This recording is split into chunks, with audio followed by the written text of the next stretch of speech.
এ কাকু, ঢাকা যাবো। ঢাকা রাস্তা কোন দিক? দেখা রাজশাহী কোন বেলে? রাজশাহী দিক হ্যাঁ আমাকে আগে কও, ঢাকা কোন দিক? এদিক, রাজশাহী কোন বেলে? রাজশাহী এদিক, ঢাকা কোন দিক? ঢাকা। ঢাকা এদিক। আরে রাজশাহী আমার অর ঢাকা। আরে রাজশাহী আমার অর ঢাকা। ঢাকা কোন দিক? বলো নাই। ঢাকা ঢাকা যাবো। আরে কাকা রাজশাহী যাবো কোন বেলে? ঢাকা মিরপুরে যাবো। ঢাকা মিরপুর কোন দিক? মিরপুর, ঢাকা রাজশাহী রাজশাহী রাজশাহী। রাজশাহী এদিক। ঢাকা রাস্তা কোন এই দিক? না, এটা রাজশাহী থেকে আসলো।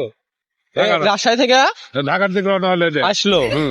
তাহলে এখন রাজশাহী থেকে আমরা কোন আসলো। বেলে যাবো? রাজশাহী থেকে এদিক থেকে যেটা আসছে সেটা রাজশাহী থেকে তাহলে এখন আমরা কোন বেলে যাবো? এই দিক থেকে আর এদিক থেকে যেটা আসছে এটা ঢাকা থেকে আসছে। এই দিক। তাহলে এখন আমরা কোন বেলে যাবো? सुनना मेरा भाई मेरे को काहे पागल कर दे रहा तुम। ঢাকা থেকে তোমরা, হ্যাঁ তোমার এখন যেটি ভালো লাগে সেটা যাবে। কে এই দিক ঢাকা খা। কোন বেলে যাবো এখন কও? তোমার যেটি ভালো লাগে সেটা যাবে। আরে আমি বাবা কি কোনটা যাবে আমি এটা কয়ে দিতে পারি। তে পারো না। ঢাকা যাবো। ঢাকা থেকে এটা আসলো রাজশাহী নাকি? না কি? তোমরা বুঝো না, আরে বাবা কোন বেলে যাবো এখন সেটা কও। লেখাপড়া দাও না। না, মোবাইল কে হাতে। মোবাইল তো থাকেই।